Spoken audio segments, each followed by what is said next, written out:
So good to be seen, and it's even better to see you. Welcome back to yet another episode. In case we're meeting for the first time, put it right there. My name is Francis Alvarez. I am a West destination wedding photographer based out of sunny San Juan, Puerto Rico. And for the purpose of this video, also a Aftershoot ambassador, which brings me to today's guest, none other than co-founder himself, Justin Benson, who is actually joining us by way of Connecticut. Justin, it is so good to have you on the channel. How are you doing today?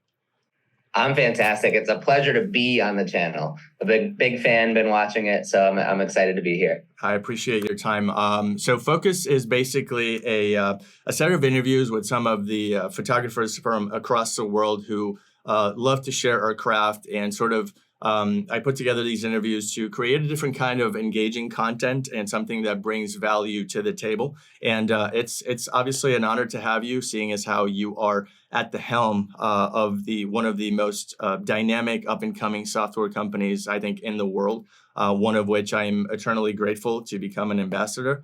This had happened in the past couple of months, and it's been a wild ride for me personally and professionally.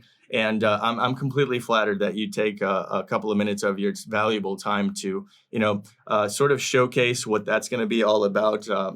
Questions are going to be upcoming here in a second. But before we do that, I do like to get to know everybody on a very personal level, which is why I want to start this interview with some of rapid fire questions to get the ball rolling and get the blood flowing.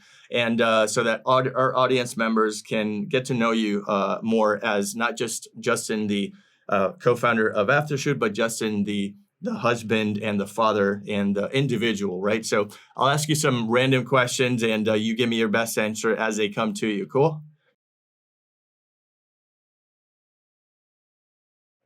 Oh, that's fast. Wow, you went deep. Best childhood memory would probably, I guess I always rollerbladed. I was a big rollerblader, so just always being out in nature and rollerblading around. That's about as good as I got. Okay, not a problem. I was actually a skateboard kid myself, but I don't know. For whatever reason, I grew out of that really quickly. What's favorite movie of all time? Dumb and Dumber. No kidding. Yeah, and totally redeem yourself. I love that movie. Do you have any hobby outside of photography?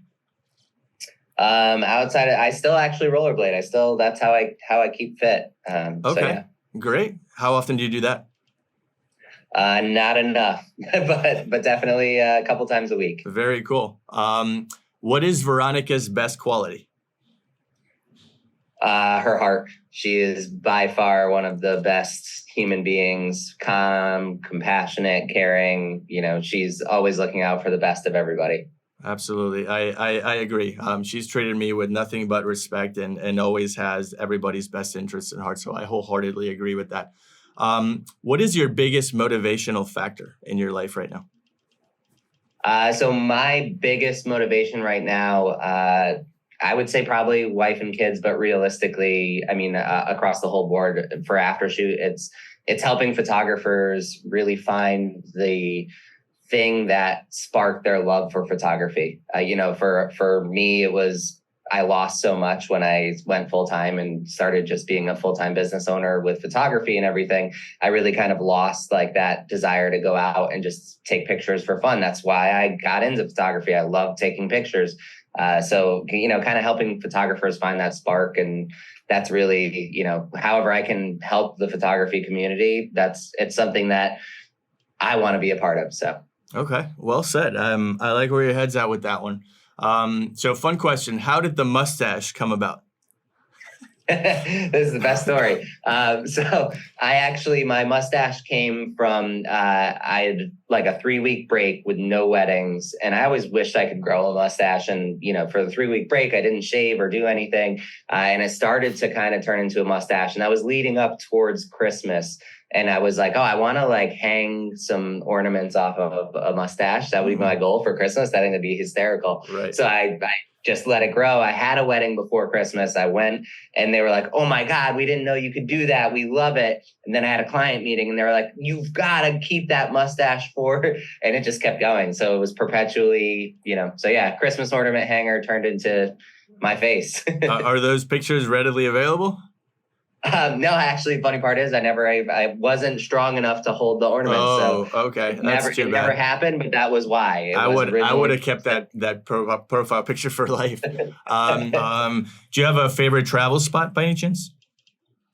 Favorite travel spot? I mean, Peru is probably one of the most beautiful, amazing countries that I've ever been to. Obviously, my wife Veronica is from Peru, so there's a little bit of bias there. But really, every time I've gone there, I've come back with a photo that's ended up winning an award or been presented somewhere in the world as something. So, it's a very picturesque, unique place. Very cool, Peru. Yeah, I've yet to go there. My girlfriend, whom you've had the pleasure of meeting, is from Colombia, so she wants me to go, backpacking through South America with her. So maybe I'll stop in Peru. Do you have a go-to wedding pose or prompt? So I always call it the book pose. So I essentially set up a couple in the V shape, right? So bride and groom like that, and then from there it's always super easy. They hold hands, they can look at each other, close eyes, touch noses, kiss on the cheek, et cetera, et cetera. So in a really short amount of time, I can dive into a whole bunch of different poses. And that efficiency, again, just affords me more time later to get more creative and try different things. So yeah, that little book shape is the go-to. Book pose. That's interesting. I'll have to look that one up. And finally, what were you up to before photography? I know I have a little backstory, but maybe our audience does not.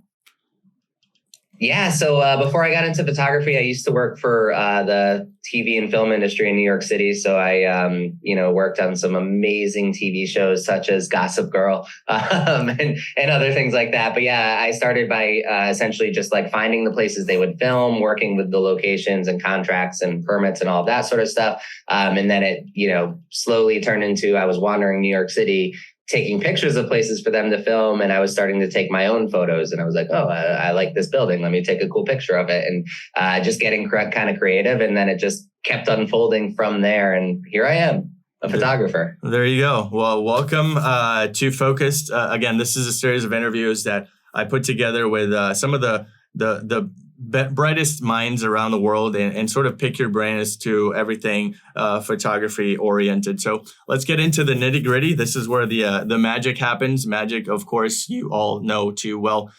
So first question for you, Justin, tell us about your involvement in Aftershoot and what role you play currently. Great question. So within Aftershoot, I'm the co-founder and my role is honestly, it's quite fluid. So I kind of am in every position, do a little bit of everything within Aftershoot. So it's pretty cool to have that. And, my involvement with it, I got started with Aftershoot. Our founder, Harsha, he came up with the concept and everything, and he posted on a Facebook group.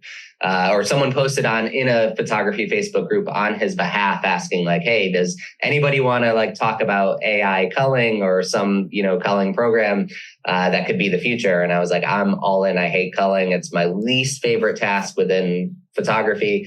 So I reached out to him via Instagram and we went back and forth. We had a couple Zoom meetings. I told him everything that I felt we needed to look at for culling. And then he came back with a proof of concept. So he brought us he was hustling hard. He went 700 photographers deep, emailing people, trying to get people, ended up with a batch of 200 people that, kind of agreed to talk. And then only 50 of those actually jumped on a call and really helped him. And then of those 50, he sent that original 50, the first version of the app, and it was really, really bad. But he sent 50 people this version of the app. 10 people replied to him. I think 8 of them basically said, yeah, give up. This will never happen. You can never make it happen. And then one of the other ones was Sam Hurd, I believe. And he said, yeah, this has potential. Maybe it's something for the future. And then there was me. And I was like, this is really bad, but here is all of the things we need to start looking at to make it better and how we can actually progress with this and make it work for photographers. And then since that day forward, I've just been like constantly working with them to kind of do it and make it happen. And then by the end of, that was 2020, by the end of 2020, we had like an updated version that actually had a lot of the things that we were discussing. And that's where I laid. From that point forward, it was just being heavily involved, and I still am with every aspect of that. So when it comes to like the AI, how it selects images, how the actual application works, and how we expect it to function as photographers, and features, and all of these things, they all pass by my desk, my virtual desk still. Okay, so this two-headed monster was you and Harshit way back in the day, and since then, obviously, it has had a lot of iterations, most of which I'm obviously familiar with. And for those of you tuning in, as you can imagine, this episode of Focus is brought to you by none other than Aftershoot. It is the one-stop platform where you can sort, organize, cull, and now also edit, not just with your profile that you create using your own raw images and so on and so forth, but also has pre-established profiles that you can easily incorporate into your workflow and figure out which one works the best. So have yourself a merry little time with the link in the description. Try it for free for 30 days. And if you like it, there's a link in there for 15% off on me for having watched this episode. So thank you to Justin and the Aftershoot family for bringing you today's episode. Second photography question that I am going to ask you, Justin, is the fact that photography, we're gear nerds, right? And so I want to know what system you currently use and what's your favorite lens in your kit. Let's talk about the good stuff. Great question. Yeah. So I am a Nikon person. I personally use the Nikon Z5 as my body. This is a mirrorless full frame camera. And the price point is everything to me. So, I always shot a ton of weddings. So I was doing like 50 to 60 weddings per year. So I would burn through equipment fast. I would rack up the shutter counts. So I've always been kind of focused on finding the best value that does all the function that I need. So that Z5 is the only full frame mirrorless camera body that's under $1,000. Right. And it's crazy to think that you could buy a full frame mirrorless camera for $999. That's when it's on sale. When it's not on sale, it's like $1,200 or something, but it's incredible. And it does everything I need it to do. Right. So it has all the features. It has the same sensor as the Z6 and all the fancier versions. But it's a dual SD card camera. So I love that one. I have like 3 or 4 of them because the price is right. And then my favorite lens, that is a tricky question. My probably go-to lens is the 70 to 200. I always just love the compression. It just makes me happy to have that. But I also really love to kind of play with wide angles too. So I have the 14 to 24 is also very well used. Absolutely. Yeah. I read your mind. I knew you were going to talk about compression.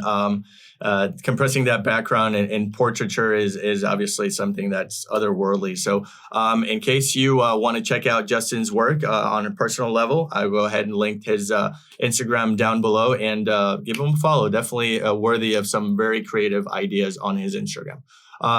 Third question I want to ask Justin is, what's it like to have your wife as a second shooter? What is a great anecdote you can share during a wedding you shot together? Yeah, so having her as a second shooter is probably one of the coolest and most painful things.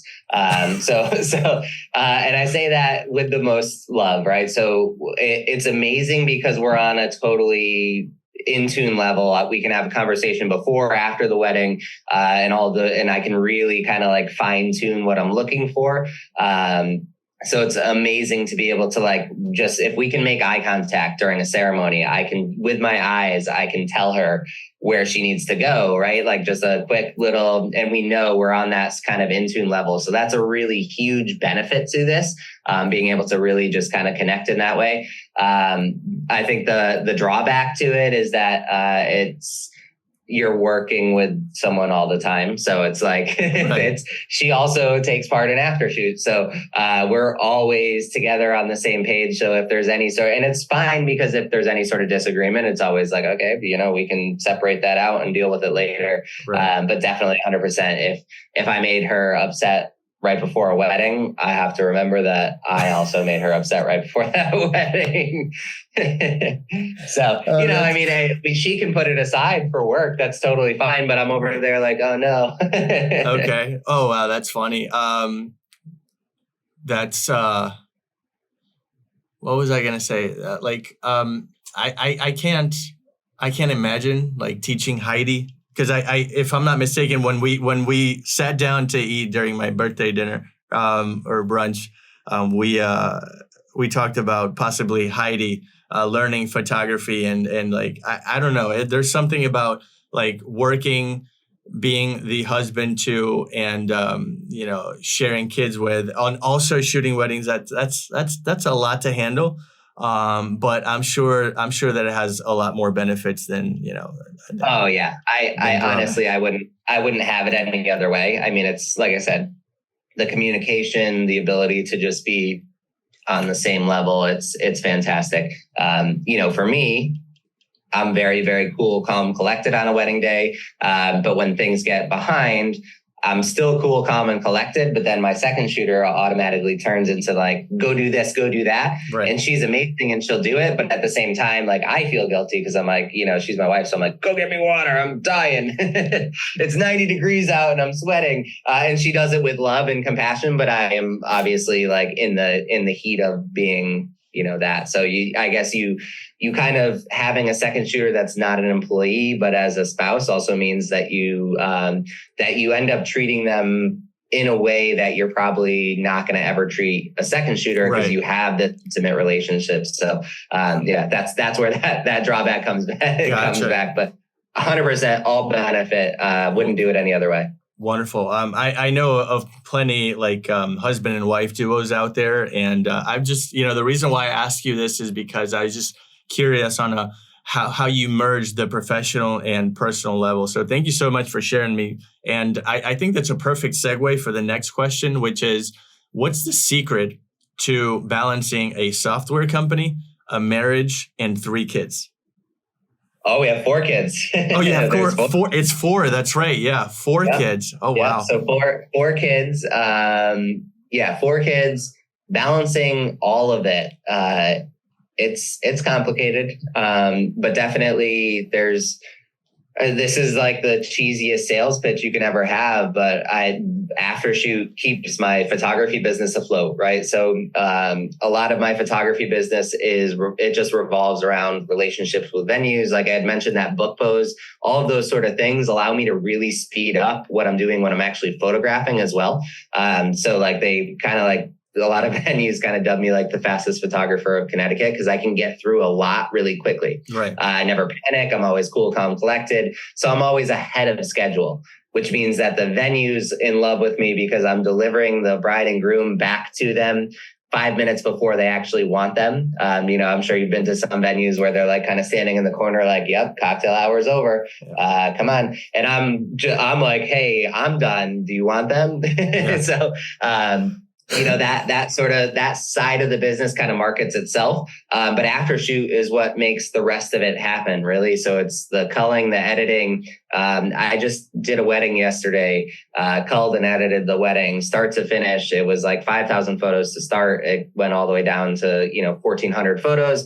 I brought it down to like 1,100, tweaking the results from Aftershoot's culling, ran the edits through, and I watched 2 episodes of a TV show with Veronica. Oh, wow. And it was 2 like 1 hour episodes, right? But I had a full wedding done, right? Like edited, everything done, Photoshop, all of it. It was good to go, in 2 episodes of a TV show. So to me, that's what really keeps it afloat, right? The software side of it, Aftershoot side of it, and it really does work hand in hand because a lot of it is like experimentation, trying out what's working, what's not working. So it kind of ties into it. And then obviously there's like a whole bunch of, 9 to 5 stuff that I have to do with Aftershoot, but it really, they kind of work hand in hand. And then, again, that time back, as a photographer, before I was about 15, 20 hours into a wedding, right? That's what I would expect. I would cull for 4 or 5 hours.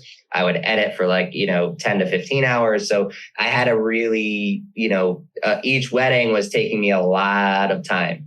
Now I'm so dialed in with everything that it's really not, I could watch a movie and have a wedding completely done. Right. So yeah. So it's easy now. Yeah, absolutely. So maybe a bonus question, and I'm just this is me being professionally curious. What's the time frame that you promise to sort of the window, right? That you promise the bride and groom to deliver the photos versus what you can actually do through Aftershoot, and how do you establish that? Do you actually use Aftershoot to wow them with a speed factor? The turnaround for edited images and delivered galleries, how does that actually work? Do you tell them, hey, give me 6 to 7 weeks, but actually deliver it in 1? So that's a loaded question for me. So actually what I tell my clients, I do tell them it's about 12 weeks to get everything back. Because that's, kind of what it used to be beforehand. And I never really changed that, because a lot of what I'm doing is actually, I will delay, right? So I'll put a sneak peek up really quickly. I used Aftershoot to cull and edit a sneak peek at the wedding a couple weekends ago, just because it doesn't need Wi-Fi. So I ran it through. I literally airdropped them their sneak peek when I left. Okay. So it was so cool to be able to do that, but I still kind of hold to the 12-week mark. And the main reason being that, I do like to experiment with Aftershoot quite a bit. So every time we build a new culling model or we have a new editing revision or something like that, I actually cull and edit the same wedding multiple times. Right. So I'll run it through and kind of see the changes from version A to version B, see if we've made improvements, if we've, so for me, the actual delivery time hasn't changed. Now, if I weren't tying what I was doing to that, right, I would 100% be telling my clients, hey, it's going to be about 8 weeks. And then I would be coming back a week later and I would be saying, okay, your wedding's all done. I loved it so much, hyping them up on how great the wedding is. I loved it so much. I couldn't wait to get it done. I burned the midnight oil. Yeah. Here's your photos. Also, here's your photos, and here is an album design that you didn't buy, right? So I would work on that upsell afterwards, because again, they're still excited, right? This is something that it's been studied a ton. Your clients, when you deliver their photos, if you deliver them 12 weeks after, they're not nearly as excited as they were 1 week after their wedding, right? Think about that reaction to getting a sneak peek. They're over the moon. Right. If you could deliver the photos within a week of that sneak peek, they're still going to be over the moon. They're probably still on their honeymoon and they're going to be thrilled and excited. So again, it just it helps them spend that money, right? That's what, if you're looking at albums as a way to upsell clients, they're going to be 10 times more likely to buy an album if you're delivering their photos and the album while they still have the money from the checks probably haven't even cleared from their wedding yet, right? So they're probably I'll pay $1,000 for an album or $1,500 for an album, and they're excited about it. So that's what I would do if I weren't me and didn't have to do all the testing and that sort of stuff. So. Absolutely. Okay, so that's fair. I honestly, it just didn't dawn on me to think about the fact that they could possibly be in their honeymoon while you're actually ready to deliver the finalized image. That did not come into my mind. So but you know what though? I love having the peace of mind that Aftershoot allows me, it grants me, it affords me the opportunity to actually deliver a full-blown wedding in 48 hours if I want to. And that's going to blow clients' minds. That's one thing I love about Aftershoot. I never, if I have to edit 4 or 5 weddings in 1 month, I know and I love the fact that I can do so without batting an eyelash. That's one thing I love about Aftershoot. So let's stay on Aftershoot for a second, because of course we are unicorns here in this room. Without giving too much away, Justin, what is your ultimate vision for Aftershoot? What do you eventually want it to become? Yeah, that's a great question. I'm trying to think of how I can keep it mysterious. But yeah, I think, for me, what I envision Aftershoot being is that hub, that tool, that thing that photographers can really, again, just get something out of it, right? Like the whole map, the whole plan, everything revolves around making sure that photographers can be photographers. I have not met a lot of people who have come in and said, I started my photography business because I thought it was a great business to start. Most of us come in here and say, I started my photography business because I love doing photography and I found something that I love that could be my job. But then if you talk to them 5 years later, they go, I am tired. I haven't done anything fun in a long time. Right. So the whole concept of being photographers, we kind of all lose it. Right. At the end of the day, there's not a ton of people who go out and just take pictures of stuff that they're not getting paid for because they like it, right? And that's what you started doing for, right? That's why we started this, is because we love taking those pictures. And so for me, I used to go take pictures of waterfalls and, just anything that captivated me at the time. I would go take photos of it. And I just stopped doing that. And the real kind of wake up call for me was back in, 2016. So essentially, me and Veronica, we had like a really long immigration journey and it was challenging and difficult. We lived apart. So I lived apart from the kids for a long time, and I would go to Peru, and like that window would be my time to take photos of them. And I always would try and do something cool and creative and inspiring so that I had these beautiful pictures of my kids to kind of cherish when I was back here working. And when they finally came to the US, my business was thriving, right? I had like 60, 70 weddings a year. I was overloaded, and all of that kind of distance and time apart, I had always envisioned that my photography business would be my Saturday, Sunday, and then a couple hours during the week kind of doing marketing and X, Y, and Z. But what it really was is that I was working 24 hours a day, right? You're always on as a wedding photographer, as a business owner, you're always answering emails, you're always doing X, Y, and Z, you're shooting, you're doing all that sort of stuff. So all this big climax of like, hey, my family's reunited in the United States and all these sort of things, it kind of fell flat, right? I was working more than I was spending time with them and enjoying them. And again, I wasn't taking pictures of them or anything at that point because I didn't have time. So my vision for what this ends up being is really kind of going back to the vision that we have as photographers.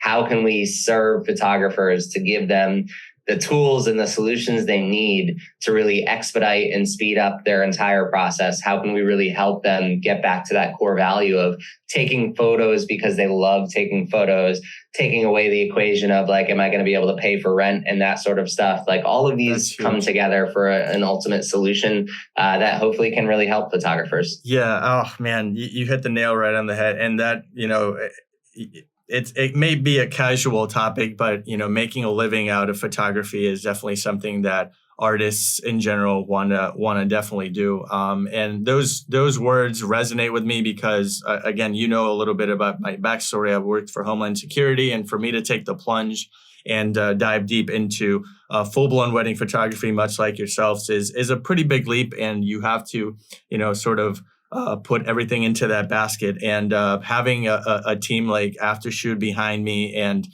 the software perpetually being used on my computer is something that gives me joy and makes my life so much easier. So again, another plug, in case you want to check out Aftershoot, feel free to hit the link in the description.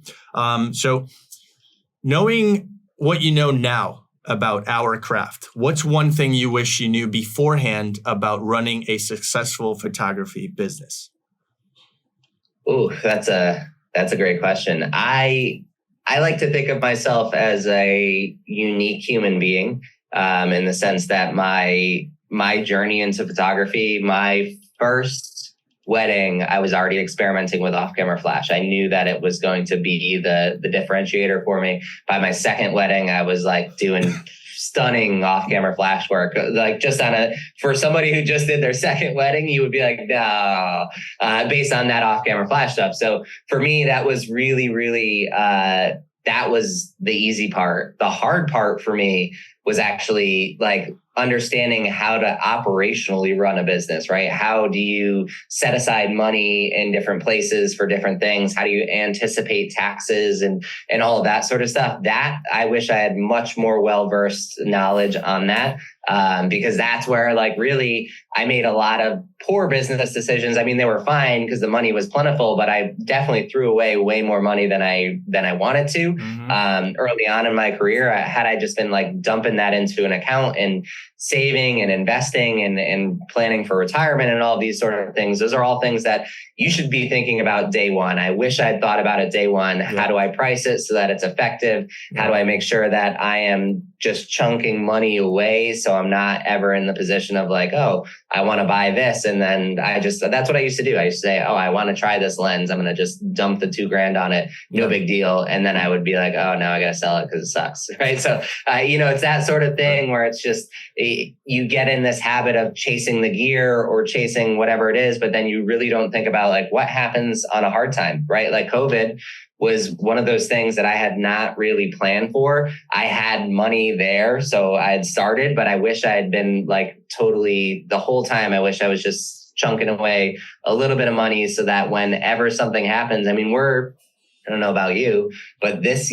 upcoming year, they're calling it the gap year, right? Because couples obviously, tend to book their weddings between 3 and 4 years out from meeting, right? So once they meet, they get engaged 3 to 4 years later. Mm-hmm. We're 3 to 4 years out from COVID. So next year and the year after are probably going to be pretty bad, right? I mean, in the wedding industry, you're probably going to see a dip in bookings because either couples had to have been engaged for longer than COVID or post-pandemic when they could actually go meet people and actually, start dating. So there is probably going to be a gap in this year and next year. And so, as a startup, I wish I had really just set aside a ton of money because you never know, right? There could be an off year here or there.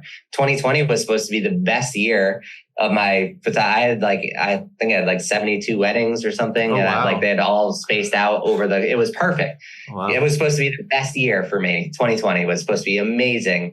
And then I ended up with 20 weddings that actually could happen based on the restrictions. Right. And then it ended up being that 2021 was the best year for me, but it because all the reschedules and everything, I ended up with 84 weddings in 2020.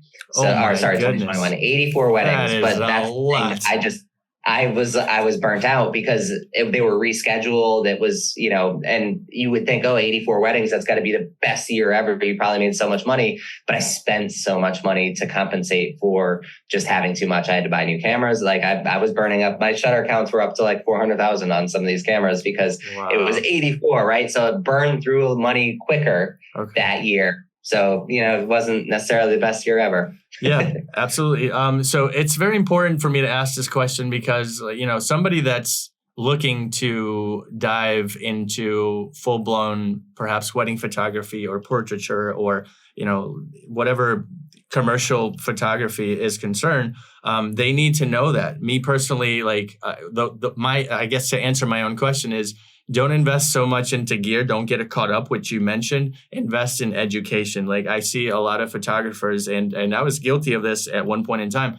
We would spend so much money, thousands of dollars, into new mirrorless systems. We want all the f1.2 lenses in the world, but then at the end of the day, you're not investing in how to properly expose. You're not investing into off-camera flash courses and so on and so forth. And to run a business is a difficult thing in and of itself. But when it comes to photography, I think there is a unique process. Me personally, I hired an accountant this year to keep track of all my finances so I can be fiscally responsible, much like you said. So that's a great question, Justin. I think I'm on board with everything you said. Speaking of which, are there any fellow photographers whose style you sort of emulated or look up to that perhaps shape the way you look at through a lens? If so, who are they and why? That's a great question. And it's going to sound very egotistical, but actually, for the majority of the early part of my career, until we really started Aftershoot, I tried not to really look at other photographers' work because I felt that that's what was going to happen, right? If I wanted to be the photographer that I wanted to be, I needed to focus on me, right? I needed to focus on what things I wanted to accomplish with my work, how I wanted to portray things. And so since we started Aftershoot, obviously I had to be involved with more photographers and I started seeing all the different work and all the different things on a much more consistent basis, right? Like I used to see it in Facebook groups and stuff and maybe take a little inspiration here or there, but there wasn't like a photographer who was like, I love their work. But now I have to say one of the photographers that I think is just fantastic is Christian Cardona. He is from Colombia and his work is just fantastic. I've seen him at workshops. I've seen him teaching, and it's just, he can turn the most mundane things into like the most exciting, unique looks. And for me, he's a big one. And then another one that actually really kind of just taught me to look at things a little bit differently. His name's Esteban Gill. He's actually from Connecticut as well. And for Esteban, it's just, he does a lot of kind of moody, or he does just a huge variety of work, right? And so what I took away from him was a lot of his off-camera flash, single light stuff. I was always complicated. Coming from the movie industry, I understood light pretty well. And so for me, I was overlighting everything, right? I was always like, I want to just make this like unbelievably complicated and gorgeous. And it was amazing. But then also I would see Esteban just show a nice little photo of a single off-camera flash in a softbox really close to the subject. And I'd go, yeah, that looks really good too. Right. So I started saying, okay, I can just I don't have to be stuck in my vision. I can absolutely take a piece here, a piece there, and try and pull out different things that I can. So I think those two are extremely talented. And they can definitely add some influence. Very cool. The first part of the answer I can completely understand, because it sounds like you were not necessarily pigeonholing yourself, but putting blinders on so that you can develop your own style right out of the gate. I don't know many people that do that. I know a lot of photographers, myself included, who started. Me personally, I did much like you, street photography. That's how my still imagery became about. And so I was completely enamored with Monaris. She's actually a fellow Puerto Rican that shoots Sony in New York City. She gets paid to travel the world, and she has like the most incredible, realistic, cinematic orange and teal kind of look to her images. And it's just beautiful. And that's how I sort of got into street photography. And then I gravitated towards wedding because it just pressed those buttons that get you out of bed in the morning and, motivate you to keep shooting love stories, Yeah, I would 100% not recommend doing what I did. I would probably I'd probably have a whole different look if I weren't just focused on finding my own thing, right? So I think and it's not like my own thing is anything different than anybody else. But for me, when I started, I just didn't want to be like the other person. Right. I said, I want to just do my thing the way I want to, Gotcha. And try to be my own photographer. But really I could have gotten to the end result probably a lot quicker if I was like, oh, well, that's the picture that I like. I should look towards creating that. So don't do what I did. Go find photographers, go search for them, look for work that you really appreciate.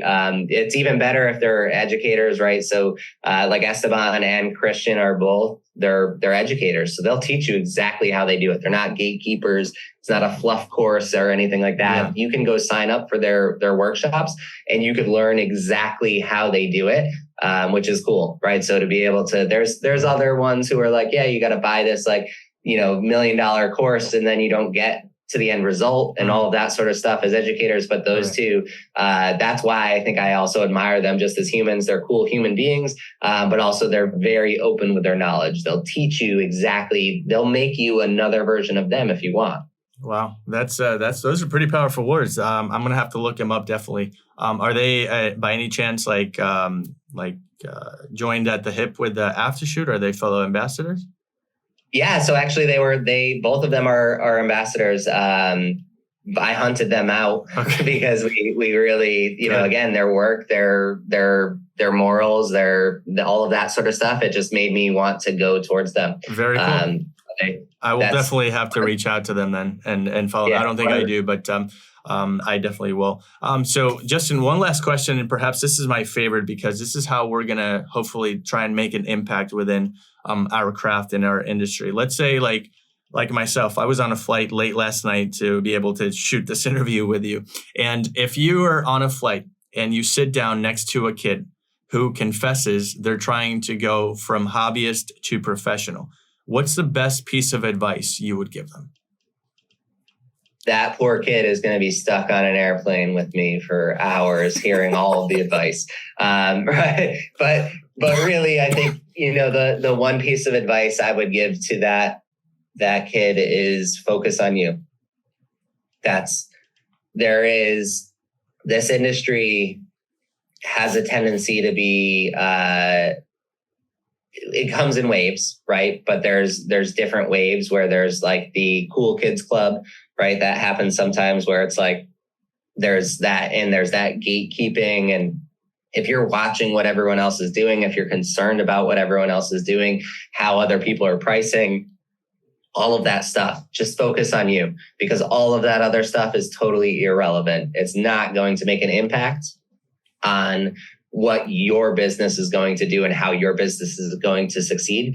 Focus on you and being the best you that you can. Don't worry if there's other photographers kind of like, being the cool kids and you're not in the club. I was there at one point, right? I kind of was the new kid and I walked in and into the Connecticut wedding industry, and I don't think anybody really liked me at that point in time, not because of anything I did but I was just that new person doing something totally different that they weren't expecting, and they were worried, right? And that's the thing. You shouldn't be worried. Every other photographer does their own thing, runs their own business their own way. So somebody can be an amazing photographer and charge nothing, right? And charge no money, but then they're going to book a million things, burn out, overbook themselves, never give clients their photos. It's going to be a disaster, right? So there's so many different ways to look at it. And if you're always looking at all of these other people, you're never going to actually fulfill your own destiny. You're never going to grow your business and make your mark in your industry the way you want to, if you're always looking outside of yourself. Right. Okay. So, wow.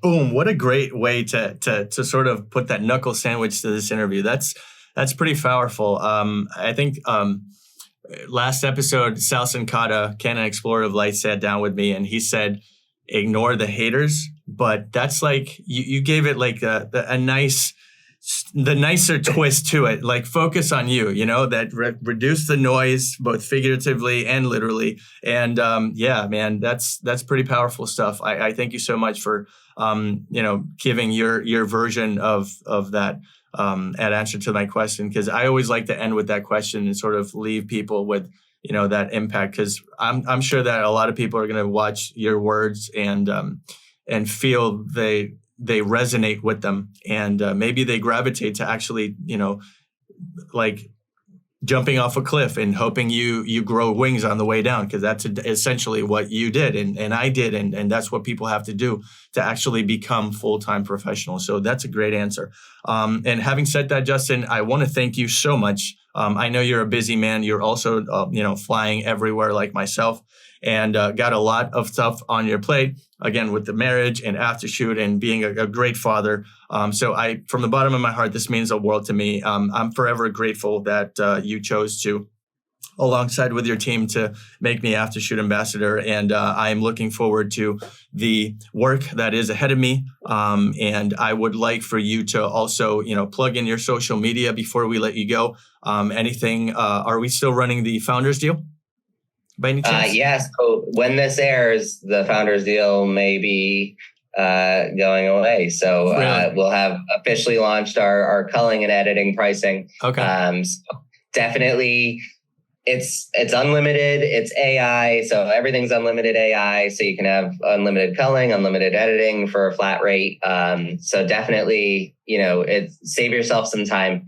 It's one of those things. Again, it's those automations, those systems that are going to help your business grow. For me, it was I think in 2014, I found Photo Mechanic, right? Mm-hmm. That was like the culling software of old. And that changed how I culled, right? Now, all of a sudden I got a faster workflow. This is going to just dump that on its head, right? So this AI culling, AI editing, it'll blow your mind. It'll absolutely go 100% to the limit. To get you as fast as you can. and really help you just achieve more with your business. I always like to leave it, make sure that you know it's AI. It's not perfect. It's going to help you. It's here to just be that assistant that's going to get you further along in your workflow, push you further, and hopefully save you some time so that you can really just focus on you. Absolutely. Before I let you go, let us have a little glimpse into your photography. What is your Instagram again?